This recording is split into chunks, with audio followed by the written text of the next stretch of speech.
Hello दोस्तों, आपका स्वागत करता हूँ एक नई वीडियो के साथ आपके चैनल शेयर का फंडा में।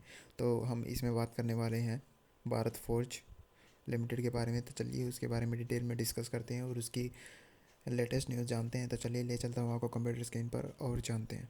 तो इसमें जैसे कि आप देख सकते हैं भारत फोर्ज में 628 रुपये प्राइस चल रहा है। करीबन 2.5% की आज तेज़ी है। उसका कारण बताऊंगा। पहले इसके बारे में डिटेल में एनालिसिस कर लेते हैं। तो पहले देख लेते हैं current price is more than the intrinsic value. जो इसका अभी करंट प्राइस चल रहा है वो इंट्रिंसिक वैल्यू से ज़्यादा चल रहा है। इतना कोई फ्लो बैक नहीं है, क्योंकि अभी इसका इंट्रिंसिक वैल्यू से अगर लेस चल रहा होता तो ये और बढ़ सकता है। अभी बढ़ सकता है, बट अभी मार्केट सिचुएशन को देख के ही चलेगा ये। और अच्छा स्टॉक है भारत फोर्ज, और मिड कैप कंपनी है। रिटर्न ऑन एफडी से ज़्यादा रिटर्न दे चुका है। डिविडेंड में भी good attractive return dividend return है। नॉट इन ओवरबोर्ड जोन में, ये भी अच्छा पॉइंट है। और अगर एक 1 वीक की बात करें तो 1 वीक में कितने रिटर्न दिए हैं।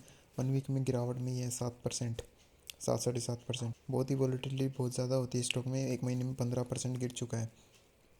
एक साल की बात करें तो 2% के रिटर्न दिए हैं, और 5 साल की बात करें तो 21%। यानी कि अभी तो वहीं पर है, ज़्यादा कुछ रिटर्न नहीं दिया। अगर मैक्सिमम बात करें तो मैक्सिमम देख लेते 2,000% रिटर्न दिए हैं।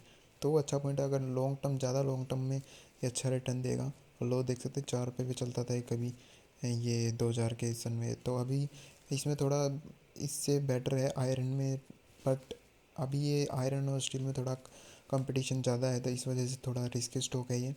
हाँ, जा सकते हैं। पहले फाइनेंशियल स्टेटमेंट पढ़ लेते हैं फिर बताते हैं। तो मटेरियल देख लेते हैं। आयरन एंड स्टील में मिड कैप 28,000 करोड़ की कंपनी है। Moderate risk 2.09। अगर पी ई रेशो देखें 226 बहुत ज़्यादा है। पी बी देखें 5.26 है। डिविडेंड यील्ड 0.33 है। सेक्टर पी ई 22.72 है। सेक्टर पी बी 2.93 है। सेक्टर डिविडेंड यील्ड 1.63 है। अगर आप फाइनेंशियल देख लेते हैं, फाइनेंशियल से हमें पता चलेगा कि फाइनेंशियल्स में क्या चल रहा है। तो फाइनेंशियल्स में जो has grown at yearly rate of minus, यानी कि इंडस्ट्री एवरेज है 8.82। यानी कि इंडस्ट्री का जो एवरेज है वो भी नहीं दिया अभी इसने। तो अभी टोटल रेवेन्यू देख सकते हैं 8,400 2018 में, फिर 10,300, फिर 8,200 से 6,500। यानी कि रेवेन्यू तो बढ़ रहा है, तो ये एक माइनस पॉइंट है। अगर नेट इनकम की बात करें 762, 1,032, 349, 124। यानी कि अभी दूर रहे थोड़ा इस। और ईपीएस की बात करें तो 16, 22, 7 माइनस में 2.7। यानी कि अभी तो माइनस में चल रही है कंपनी। अभी इतने ज़्यादा रिटर्न अच्छे नहीं दिए, क्योंकि आयरन और स्टील में अभी अभी थोड़ा पुल बैक देखने को मिला है अभी ये बजट के बाद। और अगर बैलेंस शीट की बात करें तो बैलेंस शीट देख लेते हैं। बैलेंस शीट में क्या चल रहा है।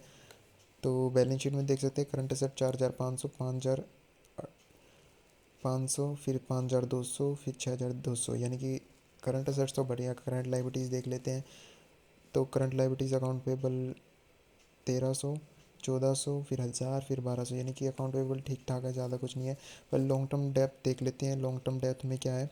तो लॉन्ग टर्म डेप्थ 1,126, 1,600, फिर 1,900, फिर 2,000। यानी कि कर्जा भी कंपनी में बढ़ता जा रहा है, ये भी एक माइनस पॉइंट है। और अगर रिजर्व एंड सरप्लस देखें तो 3,800, 4,500, 4,400, 4,000। रिजर्व प्लस ठीक है अभी तक, बट अभी हम इसमें जाएंगे नहीं, क्योंकि अभी इससे बेटर भी स्टॉक है। अभी ये माइनस में चल रही है, तो अभी फ़ायदा ही क्या है जो हमें अभी रिटर्न नहीं दे सकती। लॉन्ग टर्म में पता नहीं, लॉन्ग टर्म मुझे नहीं लगता अभी तक किसी ने कुछ खास रिटर्न दिए हैं। 70, माइनस में 70 नेट कैश, फिर 83, फिर 26, फिर 134। ये सही है। फ्री कैश फ्लो देख सकते हो 2018 में 382, फिर माइनस में 265, फिर 560, फिर 105। ठीक ठाक है, ज़्यादा कुछ नहीं है। अगर होल्डिंग की बात करें, होल्डिंग की बात कर लें तो होल्डिंग में देख सकते हैं प्रमोटर्स होल्डिंग 44% है। म्यूचुअल फंड 14% है। और अगर डोमेस्टिक इंस्टीट्यूशन 5.70 और फॉरेन इंस्टीट्यूशन 23 है। यानी कि फॉरेन इंस्टीट्यूशन में इन्वेस्टेड है। रिटेल 11% है।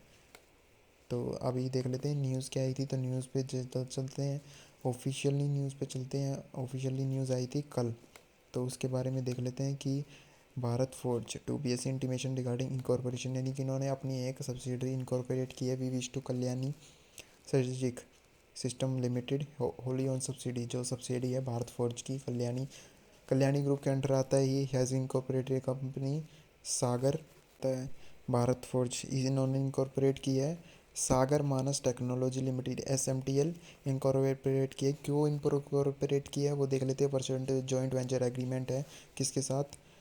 Kalyani strategic system limited and open joint stock company Dastan strategic corporate Dastan के साथ with aim to participate in joint upgradation and manufacturing provided solution for marine and defence product के लिए इन्होंने incorporate किया है।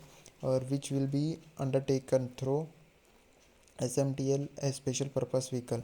दास्तान एक किस्तान entity is leading multi force enterprise engage in development defence के उसमें अभी वो कर रहे हैं। तो अभी एक इसका लिए अच्छा पॉइंट ये है कि अभी हमारी मोदी सरकार कह रही है कि मेड इन इंडिया बनाओ प्रोडक्ट्स, तो जिस वजह से इसको बेनिफिट्स हो सकता है आने वाले टाइम में। बट अभी तक कोई बेनिफिट नहीं दिया है, तो जाए तो थोड़ा अमाउंट लगाए, ज़्यादा अमाउंट ना लगाए, क्योंकि SIP में इन्वेस्ट करें, क्योंकि अभी पता नहीं बाज़ार में कितनी गिरावट रहेगी जब तक वो मैटर सोल्व नहीं हो जाता रशिया और यूक्रेन का। हालांकि उन्होंने एक तो मान लिया एक बात कि हम नाटो में शामिल नहीं होंगे। अपॉन कंप्लीशन ऑफ का देख सकते हैं कंडीशन प्रिसीडिंग दास्तान विल एक्वायर 49% स्टेक एक्वायर कर लिए हैं SMTL में। SMTL मतलब सागर मानस टेक्नोलॉजी लिमिटेड में NKSL ने होल्ड किए हैं। यानी कि चलाएगी यही भारत फोर्ज ही चलाएगी एक तरह से। यानी कि भारत फोर्ज को एक जिस वजह से इसमें थोड़ा हमें मिला है ऑथराइज कैपिटल 7,500 है। और whether acquisition cases wholly on subsidiary है, ये सब दिया हुआ है, ये पढ़ सकते हैं आप कि उन्होंने 7,500 में एक्वायर किया है, ऑथराइज कैपिटल है। तो अच्छी बात है ये भारत वर्ष के लिए। आने वाले टाइम में इसको बेनिफिट हो सकता है, बट अभी के लिए बेनिफिट नहीं है अभी तक। तो देख सकते हैं आप ईयरली रिटर्न भी कुछ खास नहीं दिए हैं इसने, देखे तो ईयरली रिटर्न भी कुछ खास नहीं दिए हैं। हाँ, अगर लॉन्ग टर्म पर्पज़ के लिए जाना चाहते हैं तो जा सकते हैं, पर शॉर्ट टर्म में आपको रिटर्न नहीं मिलेंगे। हाँ, लॉन्ग टर्म के लिए आप जा सकते हैं, क्योंकि अभी अभी इसके लिए बेनिफिट्स आ रहे हैं। मोदी सरकार डिफेंस सेक्टर को अभी बूस्टअप दे रही है, तो इसलिए इसको थोड़ा बूस्टअप मिल सकता है, तो लॉन्ग टर्म के लिए जा सकते हैं। So thank you very much and take care and bye bye. Next video मिलते हैं। अगर वीडियो अच्छा लगा तो चैनल को सब्सक्राइब कर देना, लाइक कमेंट कर देना एंड लाइक जरूर कर देना।